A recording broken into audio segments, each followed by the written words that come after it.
Welcome back. This is Commish again with the Sickos Committee with another chapter or another part of where in the world is this journeyman coach, where we explore the history of journeyman coaches and where they go take jobs and, count up their mileage and give you some stats on how much you would have to match to travel what they did just to get from next job to next job, essentially here. This one's going to be a little bit different. We're still going to give you the stats and everything like that, but this one is kind of unique as this journeyman coach really didn't journey too far, but he kind of like job hopped in the same area over and over and over, except for one large exception at the end of his career, which, again, uh, very, very interesting career and just fascinating how like people's careers work out. So this one is going to be about Don Brown, and I've titled this one a New England love story. So he loves the New England region so much that he would almost never leave it to become a coach somewhere. Now, this is kind of a unique one, and Don Brown is one of our favorite characters in college football. Uh, so I wanted to explore this one, and I understand that like, the mileage are not going to be racked up here. You're not going to get some incredible mileage. The fun part for me in this one is just like how many jobs that he was just like, hey, here's a neighboring town. I'm going to take this job over here.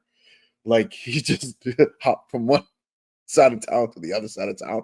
There's one instance where he just went from one side of the river to the other side of the river, which is very hilarious to me, and I hope it's entertaining for you.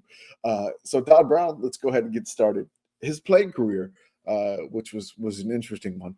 Don Brown was born in Spencer, Massachusetts, where he attended David Prouty High, and he went on to play football as a fullback at Norwich University. He played all 4 years at Norwich University in Vermont. For the playing career for Don Brown, all you really would have to do is drive 3 hours and 6 minutes for a total of 175 miles. You even had option to take different routes for depending on traffic. Don Brown's coaching journey begins. He traveled south to nearby Hartford, Vermont, which I didn't know there was a Hartford, Vermont.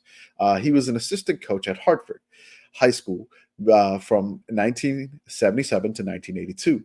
Don was able to hop across the Connecticut River into New Hampshire and landed his first job in the collegiate ranks at Dartmouth in Hanover, New Hampshire, as an assistant coach. In 1983, Don traveled to Mansfield, Pennsylvania, to become the defensive coordinator of the Mansfield Mountaineers, or Mounties, in '83. So I did go ahead and bevel the Mansfield logo for a Mountie. It's a lot of fun. After 1 year, Don went back to Hanover as the Dartmouth defensive coordinator. In 1987, the Yale Bulldogs pried Don away from Dartmouth, and he became the defensive coordinator there from 1987 to 1992. Don was also the Yale baseball coach in 1992, and he led Yale to the Eastern Intercollegiate Baseball League EIBL title and a berth in the NCAA tournament, but failed to advance out of the Midwest Regional. Don Brown doing double duty, baseball and football at the same time. In 1993, Don finally landed his first head coaching job at Plymouth State University in Plymouth, New Hampshire. Of course, we went ahead and beveled the Plymouth State Panthers logo, which is a great, great bevel here. A lot of fun. And of course, we did that just because that's his first head coaching job. We had to do that. For this leg of the journey, you're really not driving too much.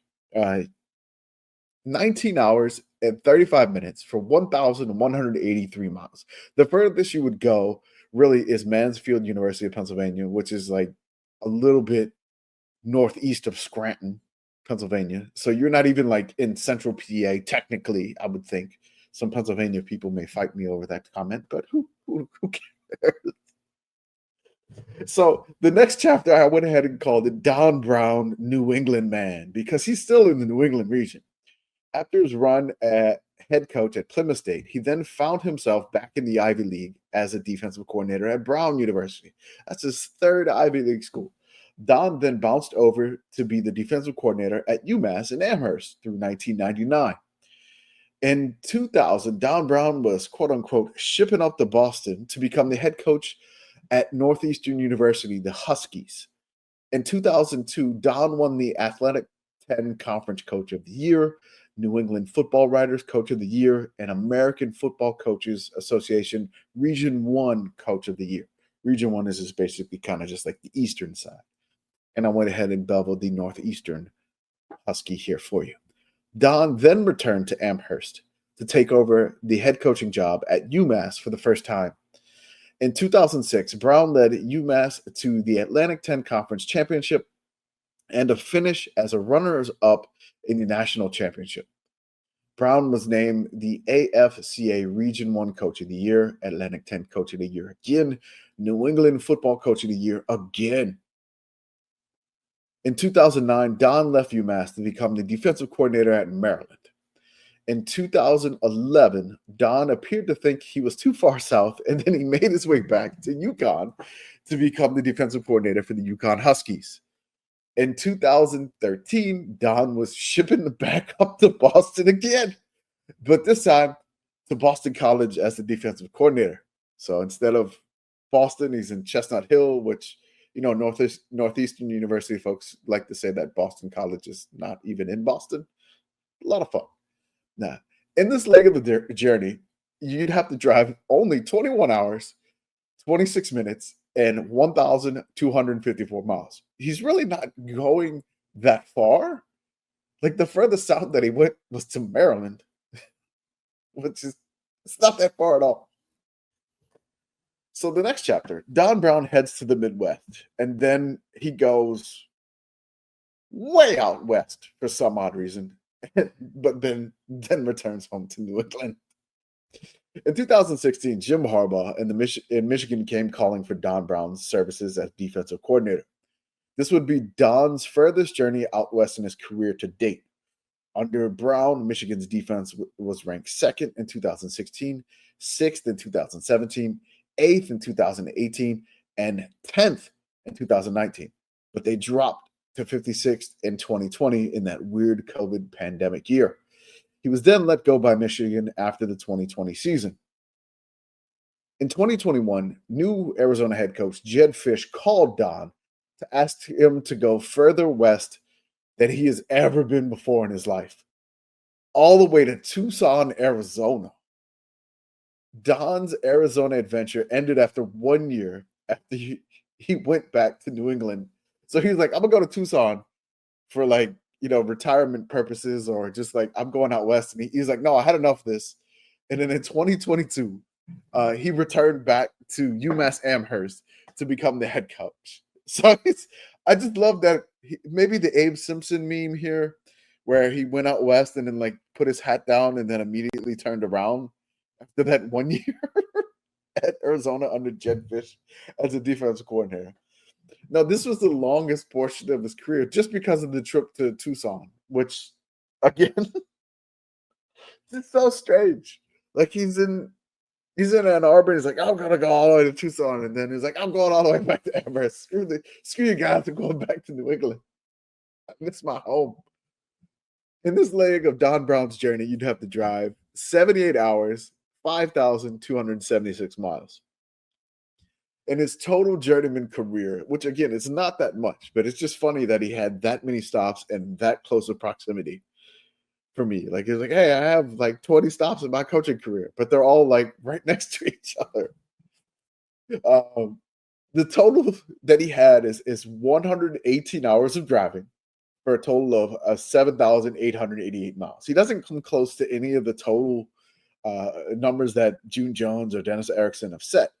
But I was just really intrigued on how much he stayed in the New England area. It's just absolutely amazing how he'd hop and job hop in such a small area. And again, my favorite move and his shortest move that he did was from Hartford High School to Dartmouth. Basically, he just crossed the Connecticut Ridge, and they were 7 minutes away from each other. He's just like, I don't know, I guess my commute changes by 7 minutes. This is absolutely hilarious. I do want to note that I wrote this as he was still the UMass head coach, which he was then fired last year in 2025. I basically looked him up before I did the video. He's now the defensive backs coach at Buzzard at the Massachusetts Maritime. So like he's in Buzzards Bay, Massachusetts. And I don't even have a total for that. So I'm just gonna go ahead and I'm gonna go ahead and Google this while we're doing the video because I didn't prepare fully, but it's okay. Don't get mad at me. But that's a 128-mile drive. 2 hours and 14 minutes for 128 miles. If you want to add 128 miles to the total of the 7,888 miles, that puts him at like, let's see, does he get over 8,000 now? Let's do some math. 7,888 plus 128. He cracks 8,000. 8,100. I'm sorry, 8,016 miles. So he cracked 8,000, but now he's in Buzzards Bay, being the defensive backs coach at Massachusetts Maritime, the Buccaneers. And that's where he is now. I hope he's having a great time out there in New England because he's out just hanging out in Buzzards Bay, just enjoying the life out there at Massachusetts Maritime. Again, thank you so much for listening to our videos. Please like and subscribe. And, thank you so much for giving the feedback. And I appreciate it so much. And y'all enjoy the rest of your day or evening whenever you're done listening. Thank you.